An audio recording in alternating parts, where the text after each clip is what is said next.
कर देता है और तमाम लोग मारे जाते हैं। अपनी जान बचाने के लिए तमाम लोग इधर उधर भागते हैं, फिर भी लोग जान नहीं बचा पाते हैं। तमाम लोगों को गोलियों का वो शिकार होते हैं।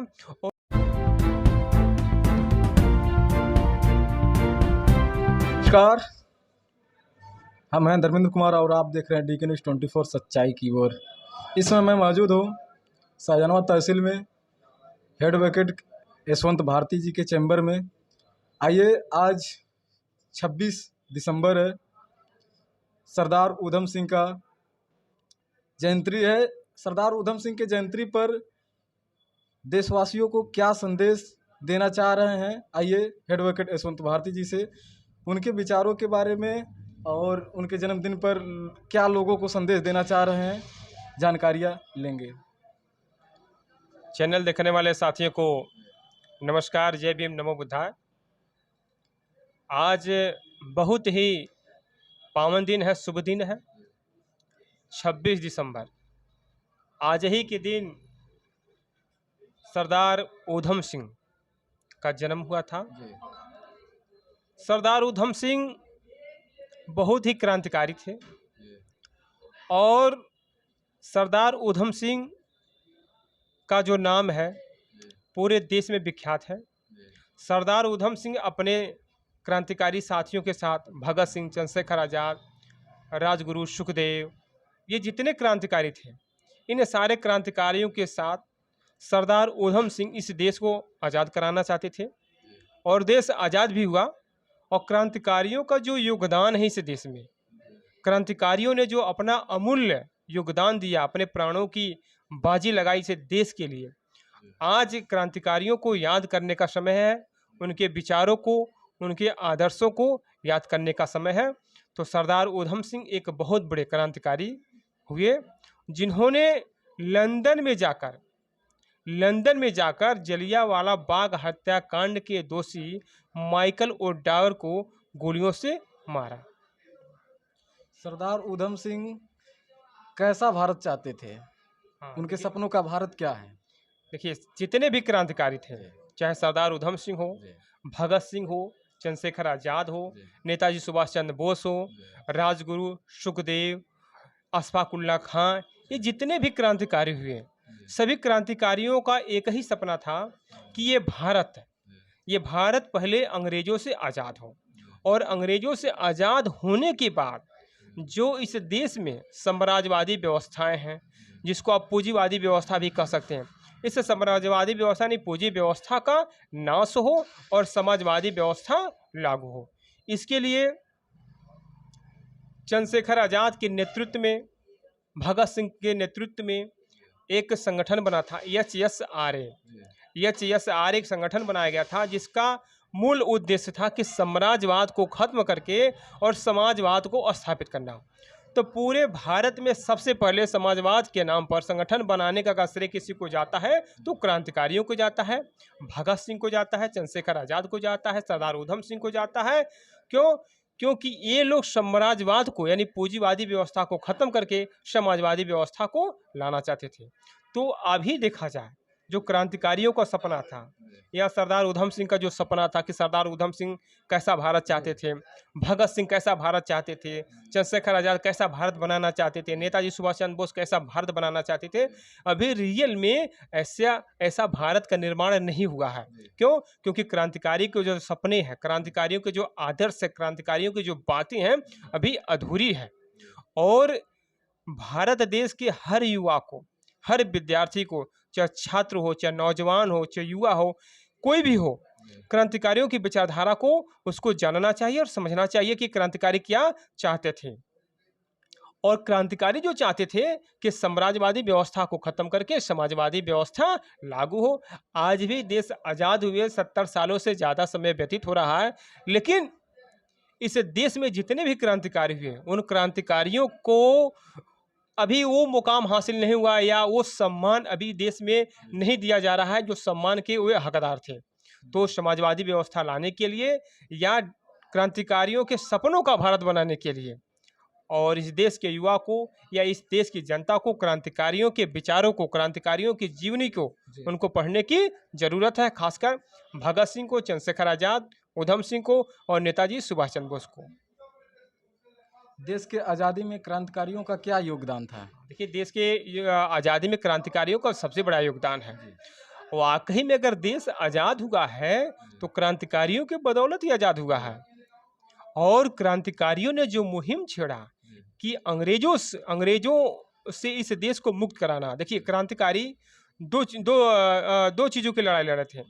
एक लड़ाई लड़ रहे थे कि इस देश से अंग्रेजों को मुक्त कराना है।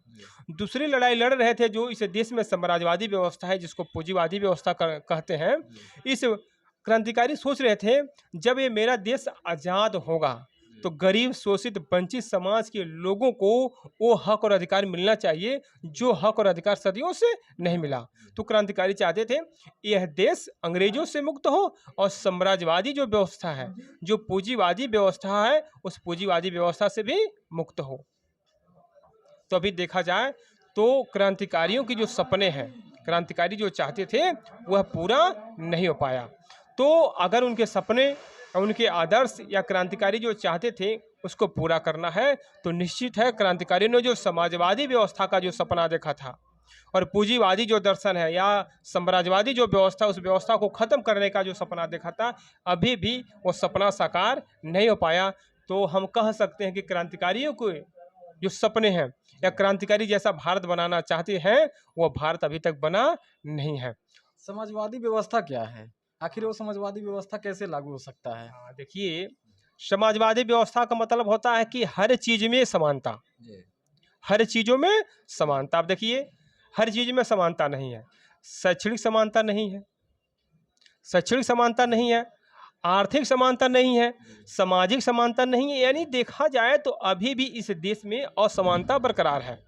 भारत का विशालतम संविधान लागू है, फिर भी वो भारत का संविधान लागू होने के बाद भी गरीबी है, अमीरी है, शोषक है, शोषित है, गरीब है, अमीर है।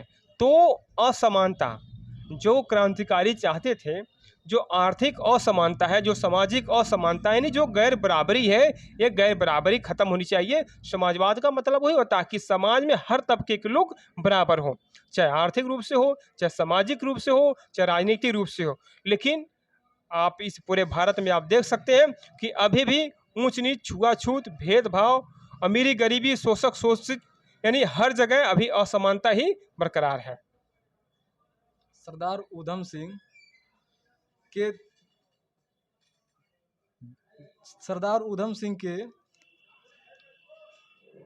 कैसे वो मतलब क्रांतिकारी कैसे बने? आखिर क्या रीजन था जो क्रांतिकारी बन गए? और क्यों वो पढ़ लिख कर और कुछ नहीं बनना चाहते थे कि क्रांतिकारी उनको बनना पड़ा? क्या आखिर रीजन था? देखिए, सरदार ऊधम सिंह की जब उम्र 8-9 साल की थी तो एक बहुत बड़ी घटना इस देश में हुआ था। और एक रॉलेट एक्ट का नाम लोगों ने सुना होगा। और अंग्रेजों ने एक ऐसा कानून बनाया था कि बिना किसी को कोई अपराध किए अंग्रेज जब चाहे तब किसी को उठाकर बंद कर सकते हैं, उनके ऊपर जुल्म अत्याचार कर सकते हैं। तो उस कानून के खिलाफ जलियांवाला जो बाग कांड हुआ कि जलियांवाला बाग में कुछ लोग शांतिपूर्वक तरीके से इस कानून का विरोध कर रहे थे कि ये जो कानून अंग्रेजों के द्वारा पारित किया गया है ये कानून सही नहीं है। तो उसी समय जो वहाँ का जनरल डायर था माइकल, उसको सूचना मिली कि जलियांवाला बाग में कुछ लोग इकट्ठा होकर और जनसभा या जुलूस कर रहे हैं। वो अपनी सेना के साथ पहुंचता है और निहत्थे लोगों पर गोलियों की बौछार कर देता है और तमाम लोग मारे जाते हैं। अपनी जान बचाने के लिए तमाम लोग इधर उधर भागते हैं, फिर भी लोग जान नहीं बचा पाते हैं। तमाम लोगों को गोलियों का वो शिकार होते हैं। और इस दृश्य को सरदार ऊधम सिंह अपनी नग्न आँखों से देखा था। और सरदार ऊधम सिंह के मन में उसी समय संकल्प सरदार ऊधम सिंह ने लिया था कि इस जलियांवाला बाग हत्याकांड के दोषी को मैं सजा जरूर दूंगा। तो देखा जाए तो ये एक बहुत बड़ी घटना थी कि जलियांवाला बाग हत्याकांड से जो सरदार ऊधम सिंह का जो बचपना था, सरदार ऊधम सिंह जो बचपन में या पढ़ लिख कर और कुछ बनना चाहिए था, जैसे आपने कहा।